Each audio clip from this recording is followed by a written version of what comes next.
Previously on the Garner Brothers. Today on the Garner Brothers, the Venezuelan diet. I'm referring obviously to the famine. Being forced into a famine, and we'll all soon be following suit. In the drought emergency, the North Bay is getting ready for water cuts. Moderate to exceptional drought conditions. No, this drought is far from over. 2021 is shaping up to potentially be the driest of all of the drought years in the last century, and definitely one of the driest of the last millennium.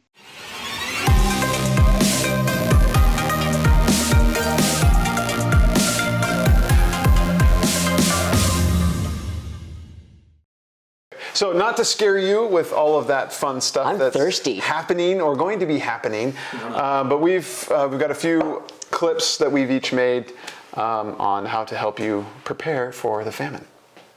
Silence, brothers. This is the worst lunch I ever had. Storing water is arguably the most important element in home emergency preparedness. We currently have 8 of these 55-gallon drums filled with potable water. You can pick up these drums new, but they're pretty expensive. We have purchased used food-grade 55-gallon drums. You can find local people on Craigslist or whatnot selling these. What you're going to want to look for is food grade, meaning that nothing has been put in these drums that is not edible, that is not food grade. For instance, most of ours were previously used for plum juice that was shipped. And once it was delivered, they emptied it and had no use for it. And so we bought them for just, I think, $30. We have others that we purchased for even less than that were used for canola oil storage. And essentially all you need to do, you purchase them, you make sure you know what was stored in it, like plum juice, sugar water, canola oil, whatever it may be. Take it home and clean it, and I'll tell you a little bit about that. But just as important as filling them, you've got to have a way to siphon it out. We have, the classic siphons that you can purchase online for $30 on Amazon. But what we've noticed is they are not very efficient. They're not as effective. They take, you pump them and a little bit comes out, but they're expensive, and there's a cheaper way and a better way to do it. I have created, essentially you buy this hose that has this self-starter at the bottom, and you fasten it to a PVC pipe. I learned this method from another YouTube video, which I'll put below in the description. The whole thing, I created 2 siphons of this making for a total of $20, and it works like magic. It just flows. It's amazing. This thing, like I said, this is the self-starter. So you would insert it in here, put it all the way down, and go like this, shake it, and it starts flowing. Now it's important to be able to store it inside, away from all the elements. What I did was I stored, 1, 2, 3, 4, 5 on this side of the garage, and put a piece of plywood on top, a piece of plywood on the bottom, so it's not touching the cement floor, which is important. You've got to have one of these. It's a bung wrench. It's the only way to tighten and loosen these guys. You gotta get one. I think I got this guy on Amazon for like $12 or $13. If you put a piece of plywood on top, now plywood is a lot more expensive these days. When I did this year and a half ago, plywood was pretty cheap. But if you put something on top, you can also use it as a table, which is what I did. I have more storage of smaller water, which is important. If you need to bring water across to the house, heaven forbid you have to rely on your stored water. You can't lift these. These filled, if you fill these 55-gallon drums, they weigh over 400 pounds. So it's nice to have smaller jugs of water. If you come over here, I should have prepared this a little bit better. We have these bricks, which are 3 gallons. And we have enough of these bricks to, I think they're 3 gallons. Could be wrong. It could be more. So having the larger and the smaller is important. Now, how do you clean them? That's very important. You know that if you purchase them and they're used, food grade, but they're used, you're gonna want to bring them home. You're gonna wash them down. You're gonna want to put some soap in, rinse it out, roll them down so that the soap gets everywhere. Rinse it out. Put in some chlorine, roll it around, rinse it out again. I would recommend you watch some YouTube videos online. There's a lot of them. And then to fill them, what I did was I first filled it halfway full of water, and then I put these droplets that will keep your water potable for 5 years. And I emptied the contents in there. On the bottle it says how much you need to do, but for the whole 55-gallon drum, you empty the whole contents in, and then I filled the rest of it all the way to the top. And if you do your research, you'll find that everyone recommends that you store your water in a controlled environment, not outside where the elements can get to it. You want to put it inside the garage, whatnot. But I really struggled because I didn't have much room in my garage. We put a significant amount of barrels in there, but I wanted more, and I just didn't have many. I didn't have room for more. So I kept reading. I found this one guy, very thorough. He also said keep them stored inside, out of the weather. But then at the very end of his article, he said, but remember that water is water is water. And if you ever have to rely on your stored water for your main source of water, water's water. And if you don't have room to store it inside, then for goodness sake, store them outside. So we have some outside as well, just in case. I mean, it's cheap enough to purchase the used food grade barrels, and so I decided, it's better that I just store a little bit more, and I stored them outside. It's also a good idea to get a filtration system like the Berkey. We have a Berkey. You can get a Life Straw, and also there are these water bottles that have filters in the cap. Let me take this off for you so you can see. So here's a water bottle. Essentially what you do is you fill the water bottle up in a stream, you put the cap on, and it filters as you drink.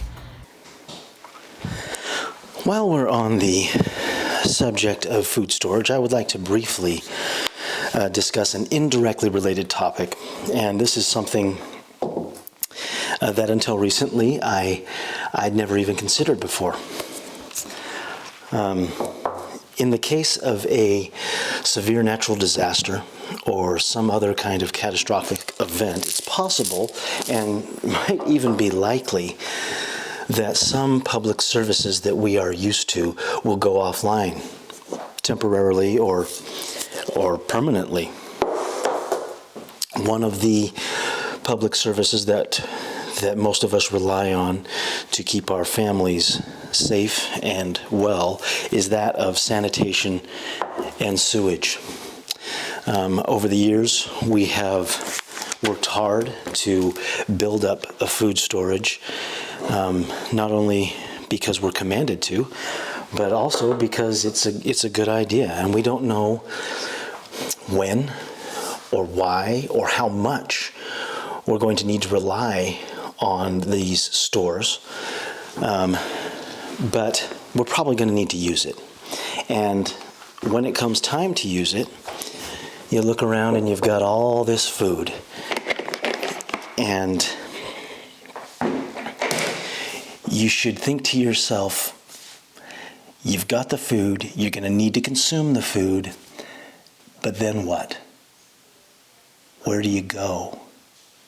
If you know what I mean. Let me offer just one suggestion.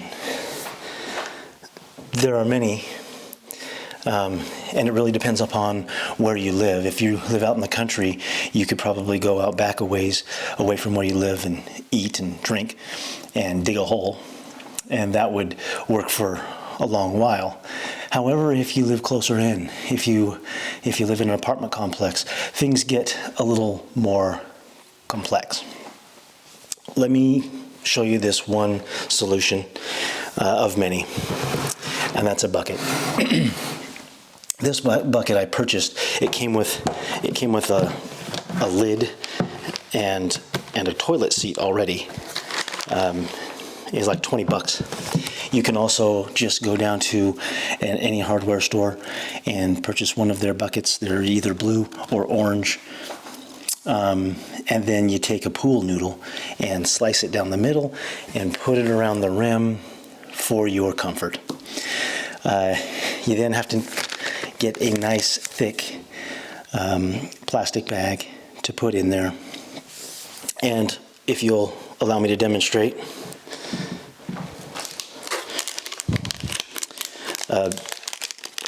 Built Bar does not know I'm using this, but you just deposit.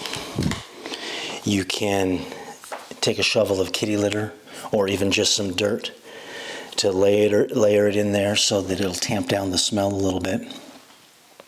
And then you use this bag until you can't stand it.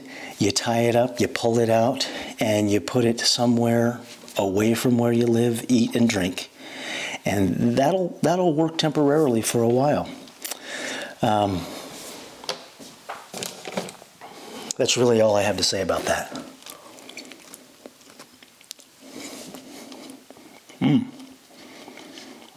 Coconut. One lesson that I can impart when it comes to food storage is an acronym that I learned about a year ago when I started getting a little bit more serious and feeling those promptings to do more with my storing of food and water for the future. And that acronym is GPS. And it stands for growing, preserving, and storing.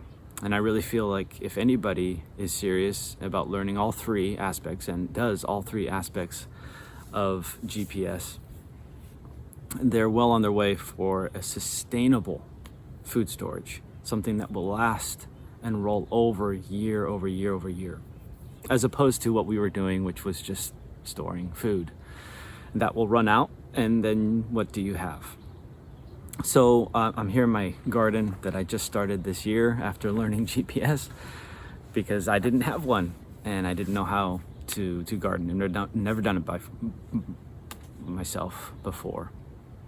And so I started. It was a little late, broke ground late, I planted late, but yet I was still able to plant some, and I learned so much in the process. Now, if you do have a garden and you grow it, you're most likely going to have an abundance of food that you won't be able to just eat right then and there, and that's great because that will lead you to the P in the GPS, which is preserving. That's canning. That's preserving the food that you do have and you were able to grow. And once you've preserved that food for years to come, then you need to have some place to store it, someplace cool and dry. And that's where the S comes in. And in all three aspects, there's so much to learn and so much to do. But that's something that I think for the beginners like me and my family, it's something that you can start with, is GPS. Hey all, today is your lucky day. Today I'm going to tell you how to solve all of your problems with storing a year's supply of food. And by all, I mean some. And by some, I mean where to start. But in just 4 easy steps, 10 sub-steps, and 23 action plans, you'll be able to quickly and easily gather all of the food that you need for a year's supply. Step number 1 is you pick 14 meals. 7 for breakfast and 7 for dinner. When you're starving, when you're hungry, or when there's a lack of food, 2 meals a day will be great. Enough. 2 meals a day will be enough. Step number 2, is you gather or you make a list of all the ingredients in each of those meals. At this point, you may want to go back to step number 1 and make some changes. For example, if one of the meals you picked was orange chicken, pork fried rice, you may realize that it's hard to gather and store all those ingredients for a year. So you may want to reduce that meal to, let's say, canned chicken and rice. Just rice, plain white rice. If another one of your meals was French toast and bacon and eggs and hash browns and orange juice, again, it's going to be hard to gather and store all that. So you may want to reduce that meal to hash browns and eggs. You know, the hash browns from the potatoes you gathered in your garden, and eggs from the chickens in your backyard that you're going to get soon. Step number 3 is you gather all the ingredients together into one master list. So for example, if you had rice in multiple meals, you would gather all that rice for the week into one thing, one category, one list, one place. For example, if you had rice in multiple meals and all those rice added up to 23 servings per week for each of those meals, that's what you would have for the week. And then let's say 20, because that's a lot easier to work with in math. Step number 4 is you take all those ingredients and you multiply them by 52. Because I'm pretty sure that's how many weeks there are in a year. So for example, back to our rice, if we had 10 servings per week of rice, we'd multiply that by 52 and get 520 servings of rice for all of your meals for a year. You do that with each of your ingredients, and there you go, problem solved. You have 14 meals to feed your family for a year. It'll be daunting to gather all that, but it'll be easy, and you'll know exactly where you are and where you stand with your food.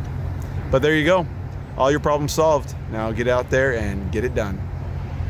The most inexpensive source to buy your dried canned food by far is the church's website.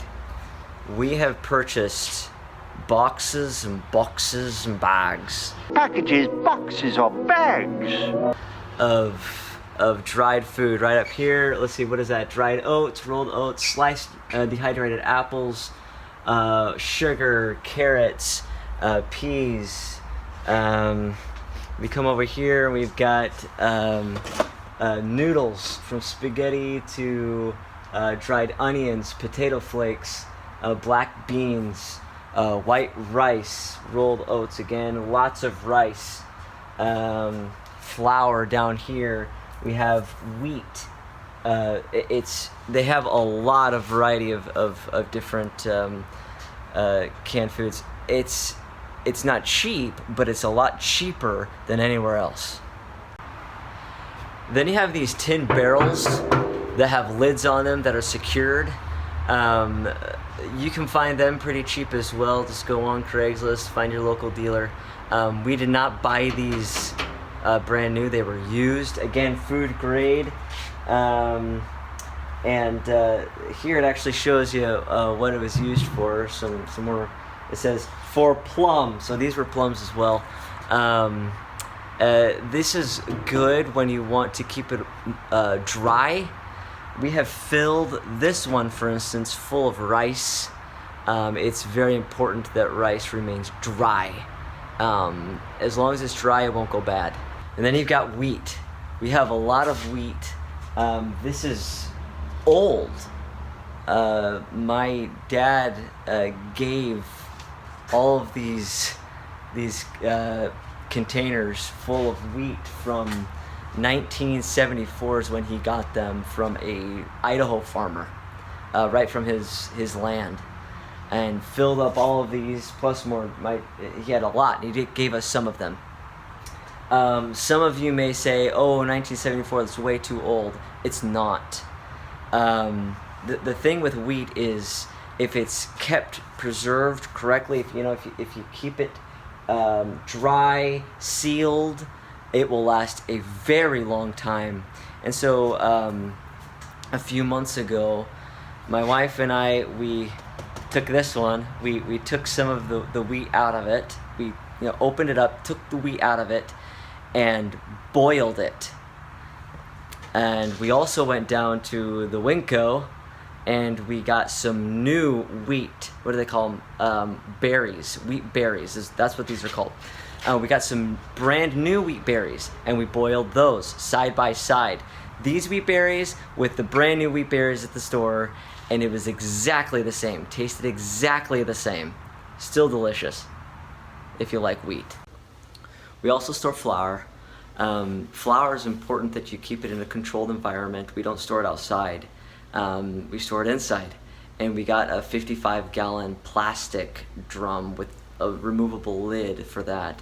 And so we took just bags of flour from the store and we put them in vacuum sealed bags. You know, the sealed bags that you put like clothes in.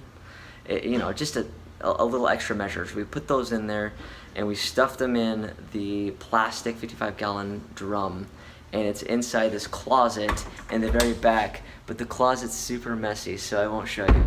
Just believe me, it's there. My wife and I also like to can food ourselves. Up here we have some canned potatoes. Right here, these plus we have some more in the back. That's canned butter. Butter, you can can butter.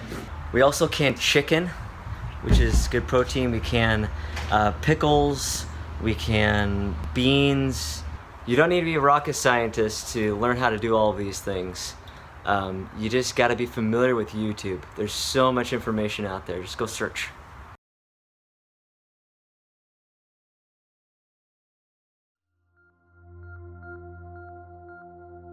And what I say unto you, I say unto all, watch.